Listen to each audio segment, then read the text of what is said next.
nismo nigdje u istoriji, u našim programima to imali.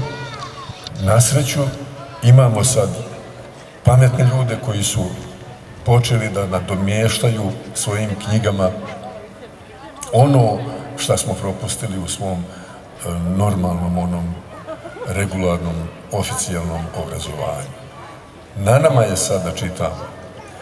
1890. godine je objavljena gramatika bosanskog jezika. To je bio dokument koji sam pronašao u sveučilišnoj knjižnici u Zagrebu, jedini primjerak sačuvan u svijetu, i napravili smo reprint izdanje. To reprint izdanje nama je pomoglo da nakon 100 godina vratimo naziv bosanski jezik, koji je 907. godine ukinut. Dakle, jedna greška, jedno trgovanje nacionalnim blagom, našom kulturnom, nematerijalnom kulturnom baštinom, koju su načinili tadašnji poslanici u državnoj vlasti, 100 godina nam je trebalo da to ispravimo. E sad, to isto čine ovi ovdašnji, sadašnji, jer kad pročitate uvod, predgovor knjizi zašto je zabranjen bosanski jezik, jer posle te gramatike ja sam tragao za tim da vidim zašto je zabranjen. Mi smo znali da je zabranjen, pa smo govorili kako će zabraniti nešto što ne postoji. Kad su govorili da nemamo bosanski jezik, mi kažem, pa dobro, kako je onda zabranjen ako ga nema? Ne može zabraniti nešto što ne postoji. Ali nismo znali zašto je zabranjen. 2017. godine objavili smo knjigu jer smo u međuvremenu pronašli dokumente, zapisnike sa sjednica vlade Austro-Ugarske kada se odlučivalo o tome kako će se zvati jezik u Bosni i Hercegovini. I ta ista vlada koja je naredila da se napravi gramatika bosanskog jezika, nakon 17 godina trvenja međusobnih ovih naših, jer potpuno isto kao i sad. I tada su bio je taj sveti tronošac koji je pokušavao Bosnu da rasparča. I tada su, dakle, donijeli tu odluku donijeli su odluku zahvaljujući tome što su naši predstavnici pristali na to. Dakle, prodali su nešto što se ni pod koju cijenu ne bi smjelo, s tim se jednostavno ne može trgovati. I ta knjiga, zašto je zabranjen bosanski jezik, uči nas, i ako iz nje ne naučimo da se ne može trgovati, da se ni u kakvim okolnostima ne smijemo igrati onim šta imamo i šta je naše, ja ne znam iz čega ćemo naučiti. A čini mi se da počinjemo učiti. Znači, nama mlađim je najveća porika da čitamo, je li tako? Ko može odbraniti osim mladih i Bosnu jezik i historiju? Danas mislim. Mi stari smo odradili što smo znali i kako smo umjeli. Na ovim mladima je jedino da im pokažemo to što treba da čine. Ja ne mogu sad jurišati u prvim redovima na barikade, ali mladi mogu naoružani znanjem. A znanje je nešto što je najjače oružje. Nema jačeg oružja na svijetu od znanja. A znanje je u knjigama, u čitanju, u obrazovanju, u stalnom usavršavanju, u stalnom uzdizanju i naravno u želji, u volji, u ljubavi prema onome što jesmo, u ljubavi prema čovjeku. To je najvažnije. Ako dijete ne naučimo u vremenu kad odrasta da voli, onda ga ništa nismo naučili. I eto, u to ime, i da pozdravim i ovaj skup i sve ovo, da kažem jednu svoju dječju pjesmu koja i u ovoj prilici simbolično može da se primijeni. na ovo o čemu govorimo. Čuvaj mamu da ti duže traje. Ti si dobro i pametno dijete.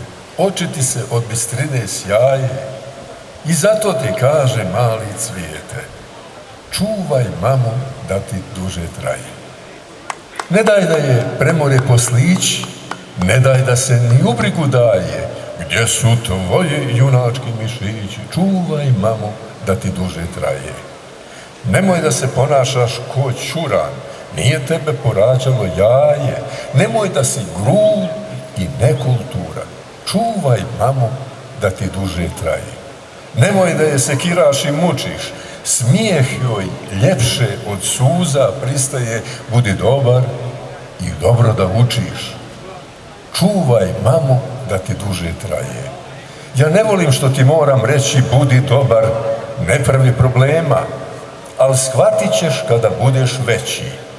Mama bude, pa je nema. Kogod neće poslije da se kaje, nek je čuva da mu duže traje. E sad, kakve veze ima ovo sa ovim? Samo riječ majka zamijenite u ovoj pjesmi riječju zemlja i sve vam je kazano. Hvala vam na pomoći, znači, pošto ovo je obnova znanja i mislim da smo ovim izašli i bosanski jezik i bosansku historiju i da ćemo našoj djeci zajedno, evo obećavam, u ime nas, svih ovih mladih, srednjih godina, napraviti bolju budućnost samim tim što ćemo zajedno čuvati majku zemlju. Vama hvala, znam da ste u poslu i najžalosnije što čovjek u vašim godinama s tolikim stažom mora i dalje da radi. Nadam se da će biti mladosti. Hvala gospodinu Šimi Ješiću. Ja bih sada pozvao gospodina Hasiba da, ako može, da vam se predstavi. Ovdje sa nama je Bosanski International Forum.